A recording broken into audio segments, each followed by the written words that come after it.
Now I've got the White House Chief of Staff, Ron Klain. Thanks so much for coming back on. Thanks for having me. Good to be back. Yeah, well, you were my first guest 81 weeks ago. You helped launch this thing with no clue what to expect from me, but you took a chance, and I really appreciate that. So thank you. Thank you. I'm glad to see the great success you've had since then, and much success in the future too. Well, I guess it's fitting that, the next time we'd speak, we'd be on the verge of passing the most transformative piece of legislation in our lifetimes in the Build Back Better Act. There is a lot in this bill. How do you plan on messaging in a way that communicates its provisions, which are enormously popular, but still doesn't offer so much that it all gets lost? Look, I think it's a challenge. It's the kind of challenge that's a great problem to have. Being able to deliver for the American people, being able to deliver results, being able to change people's lives for the better. That's why we're here. That's what Joe Biden was elected to do. And if our biggest problem winds up being having to explain it well, that's an important problem, but less important than the real problem of delivering the results. Look, I think our focus with Big Build Back Better right now is dealing with the pocketbook problems that Americans are having. The price of prescription drugs is too high. Build Back Better brings it down. The price of healthcare is too high. We're going to address that. The price of elder care, taking your kids to preschool, all high costs. They're pinching people's pocketbooks. And then, of course, taxes. We're going to cut taxes for working families. And we're going to offer people a pretty simple choice. One of the two political parties wants to cut the cost of your healthcare, cut the cost of your prescription drugs, cut the cost of your childcare, and cut your taxes.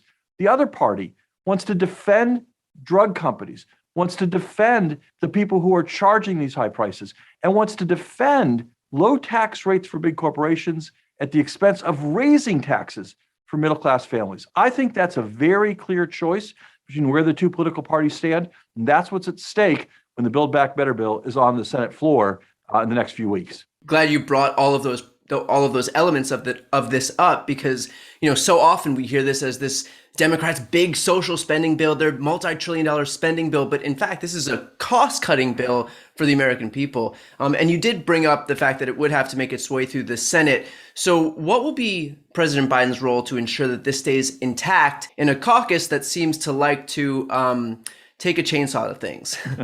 Well, look, I think I think the Senate has its role in our system, and as did the House, and the House made some changes. The Senate is going to make some changes, and that's part of the legislative process. But what the president's going to drive is making sure a few core things remain as they need to be, which is this strong action we need to take to help families with these costs that are pinching them. The other thing that's in that bill is a historic investment in fighting the climate crisis. One of the things the president was sent here to do was to take action on climate change. And this bill makes critical investments that will create jobs, building our clean energy economy of the future. It will obviously both fight climate change and build us the kind of clean energy economy that will employ people here in the United States, transforming our energy system and then making things we can export around the world to create jobs here at home and make the world more towards a clean energy system. So we've got all that. Look, one of our red lines in this, though, Brian, is we are not going to let taxes go up on people making less than $400,000 a year. Instead, we're going to insist that finally the big corporations that pay no taxes at all, the wealthiest people who've gotten even wealthier during this pandemic, pay their fair share. And by doing that, we can protect the pocketbooks of working families in this country, deliver real price relief for the costs that pinch them, and tackle the climate crisis. Switching gears to another piece of successful legislation, the bipartisan infrastructure package. There was a CNN article titled, Americans Aren't Feeling Relief from President Biden's Big Washington Victory. And that was from November 18th. And it was referencing a bill that was signed on November 15th. So, it's been 3 days, Ron. How much more time do you need? The real question here is, when should we expect to see this infrastructure bill's effects? And politically speaking, will there be any tangible effects that Democrats can point to for midterms, which will be a referendum partly on that bill? Yeah, look, I think that it is an 8-year blue-collar blueprint to rebuild this country. And you're going to see those results over the entire period of time. But you will start to see some results immediately. In fact, we've seen one result already, which is the president, even before the bill was signed, launched his port action plan to increase the flow of goods through our ports, to lower prices, to deal with the supply chain. And over the next 90 days, you're going to see, now that the bill's been signed, further improvements at those ports, particularly the port of Savannah, port of Los Angeles, port of Long Beach, where so many goods come into this country. And as we hit the holiday season, we want to make sure people have an amazing holiday season, an amazing Christmas, get their gifts on time. The Port Action Plan, and funded in part by the infrastructure bill, is going to make that possible.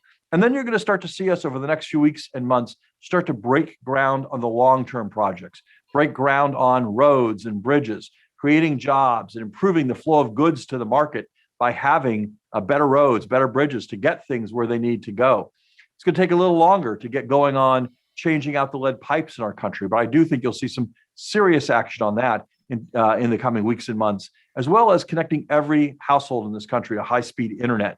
So you're going to start to see the benefits. There are going to be tangible projects that people can point to all over this country in the next few weeks and months as we start to turn the shovels and get these projects going. These are projects, by the way, that are not just going to benefit Democrats, especially when you look at stuff like rural broadband. I mean, these are probably going to have an outsized influence on red areas. And so, that's a testament to the fact that President Biden came into office saying that he was going to do this, work for both sides of the political spectrum. And that's exactly what he's doing. For both of these bills, the bipartisan infrastructure framework and Build Back Better, messaging is going to be key going into 2022. And given what we've seen from Republicans who have a messaging apparatus unlike anything on the left, who are able to turn a Virginia gubernatorial election into a referendum on an academic framework that isn't even taught in schools, given how effective their messaging can be, notwithstanding that it's without any scruples, without accountability, without any tether to reality, how do you plan on selling these achievements in the face of what will be strong counter messaging? Well, I'm starting today on this podcast. Look, I think we need to get out there. We need our voices, our messages out there, getting people where they are. And I think that obviously includes traditional places like cable television and Twitter and all these things, but also untraditional places like your podcast. We need to find our voters where they are. That's the first thing. The second thing is we need a simple message. And I'd boil that message down to one word: results. We came into office at a time when COVID was savaging this country and the economy was dead in the water. 4,000 deaths a day in the weeks before the president took office from COVID. Only 50,000 jobs a month. Look where we are 10 months later. Deaths are down 75%. And we're averaging over 500,000 jobs a month. There were 20 million people on unemployment a year ago at Thanksgiving time. Today, there are 2 million people on unemployment. Yeah. What a difference 1 year can make. So we are going to talk about the results this president, with his allies in Congress, have delivered to this country over the course of these 10 months, 11, 12, 13 months on into next year. And I think those results are going to be our key selling point. Joe Biden was elected to deal with the pandemic, to get the economy moving again. We have work to do on both. I'm not saying this is far from mission accomplished. We still have too many people dying from COVID. We still have problems with inflation's prices, gas prices. We have a lot of work to do on both fronts, but we have made significant progress already. And we're going to make a lot more progress in the months ahead. We do have a few obstacles that have presented themselves. You touched on one earlier. One surefire source of frustration for people is, just like it always has been, is high gas prices. Now, first off, to be really clear about this, the president doesn't control gas prices, but there's been talk about a coordinated effort to release crude oil reserves or even halting U.S. oil exports to drive the cost down. Could you speak on this? Yeah, the president just before Thanksgiving announced really an unprecedented plan to work with high growth economies around the world that are oil consuming countries to release oil from their reserves to push the price of gasoline down.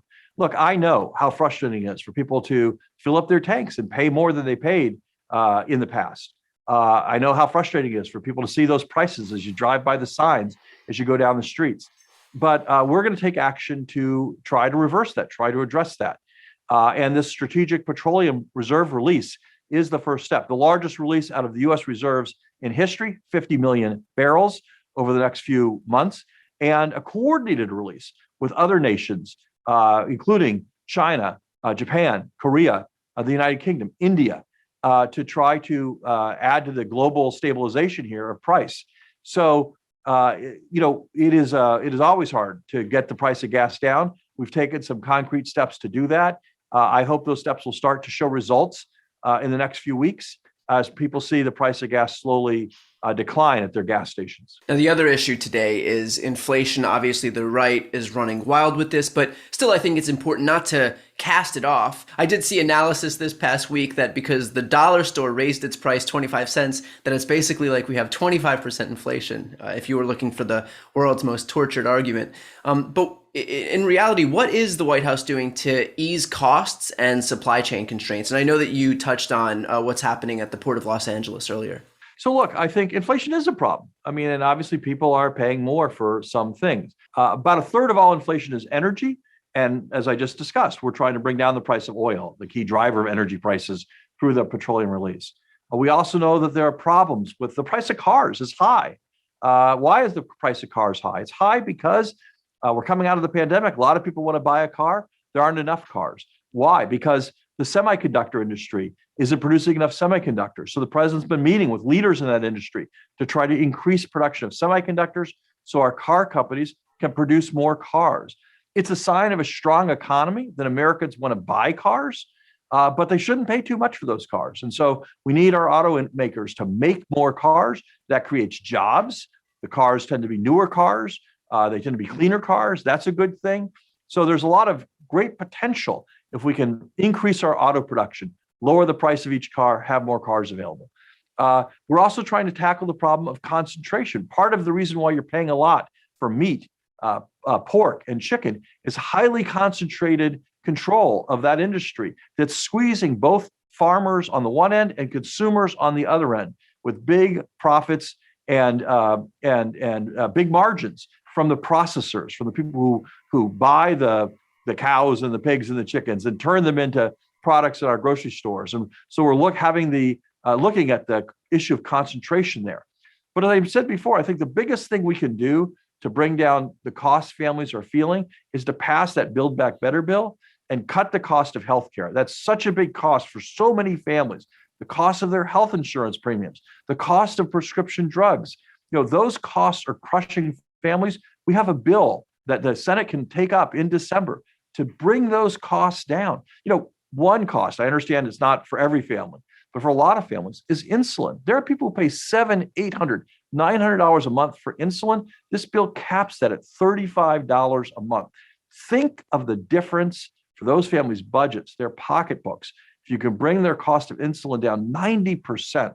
Yeah. So there's a lot of good stuff in that Build Back Better bill that will save people money, will lower what they spend every day, and will help them give them relief from the kinds of high costs they're facing. One other element is there were 17 Nobel Prize winning economists who've said the Build Back Better Act would ease longer term inflationary pressures. So how do people like Kevin McCarthy and Republicans more broadly reconcile saying that Democrats shouldn't pass the Build Back Better Act because of inflation with the fact that the Build Back Better Act would have a net positive impact as far as inflation goes? Well, I can't explain their position on it. I can only explain ours. And ours is, this is the action we need Congress to take to bring down the prices for everyday families, to make people have a little, as the president likes to say, a little breathing room when they look at that monthly budget and they know their childcare costs are cut, their healthcare costs are cut, their prescription drug costs are cut. Now, speaking of Kevin McCarthy, last week, Kevin McCarthy took it upon himself to show those last holdouts why the filibuster should be abolished. That was after an 8.5-hour speech. Ron, you watched the whole thing. Is that right? I watched more of it than I probably should have. Yeah. How'd you feel after that speech? Well, as I said that night, I was reminded of the Carl Sandburg quote that when you have the facts on your side, you argue the facts. When you have the law on your side, you argue the law. When you have neither on the side, you just pound the table loudly. And that's what we heard from Kevin McCarthy. In the 8.5-hour speech, he really didn't make much of an argument against the Build Back Better bill. He just read a series of talking points from Fox News that had most of which had nothing to do with provisions of the bill at all. So what I was struck by in that speech was what in many ways it was a validation of the soundness of the Build Back Better bill, because he had 8.5 hours. He couldn't really do damage to the bill. He was just able to offer up a bunch of conservative bromides, falsehoods, talking points, stories about fictional swim meets that America competed against the world in the 1940s, all kinds of stuff. But really, he didn't really lay a glove on the bill itself. That's why Democrats went to bed, got some sleep, got up the next morning, and passed the thing with every single Democrat in the House, save one, voting for it. That's a kind of party unity we have not seen before, really, around major presidential proposals. It's a testament to President Biden's leadership, a testament to Speaker Pelosi's leadership, and the entire leadership team in the House. And by the way, I think that was on purpose that he couldn't attack the Build Back Better Act, because what do you attack? That it offers, lower insulin costs, universal pre-K for 3 and 4-year-olds, reduced child poverty, giving hearing aids to seniors. There's no avenue, and so of course he has to, divert to talking about swim meets from 80 years ago. With all of that said, it's important to reconcile both being able to have accomplishments to tout, like the Build Back Better Act, like the bipartisan infrastructure package, like the American Rescue Plan, and confronting the anti-democratic behavior that we see from the right. And the most pressing issue right now, the most pressing attack that we're seeing right now is voting rights. Let's be honest, we can cure cancer and end world hunger. If the congressional districts are scientifically engineered so that Democrats can't win, then the legislation doesn't have that much of an impact. This is it. These congressional districts are being drawn, they're being signed into law. Dave Wasserman said that so far the number of competitive districts, meaning the Biden +5 margin districts and the Trump +5 margin districts, everything between those, are down 58%. So this is happening. What's the next move on voting rights, and what's the White House's position in terms of dealing with the filibuster? You're absolutely right. We need to deal with voting rights. It's very important. It's very urgent. I think when the Senate comes back after the Thanksgiving break, we're going to continue to meet with key senators to see if we can build a consensus around how to move some of this vital legislation through the Senate, how to move the For the People Act through the Senate, how to move the John Lewis Voting Rights Act through the Senate. And, we've shown that Democrats are ready to begin to debate those bills. We've had every Democrat vote to debate those bills. Republicans have blocked even debating those bills, let alone voting on them, just debating those bills they've blocked. So we've got to work with, Democrats in the Senate to get that moving forward. The president said he's open to changes in the filibuster. He said that earlier on this year, reiterated that at a recent town hall in Ohio. And so we're going to talk to our Democrats in the Senate about the path forward on these things. Voting rights is critical, and we have to take action on it. Thanks so much for taking the time, and best of luck landing this plane when it comes to the Build Back Better Act. Thanks, Brian. Thanks very much.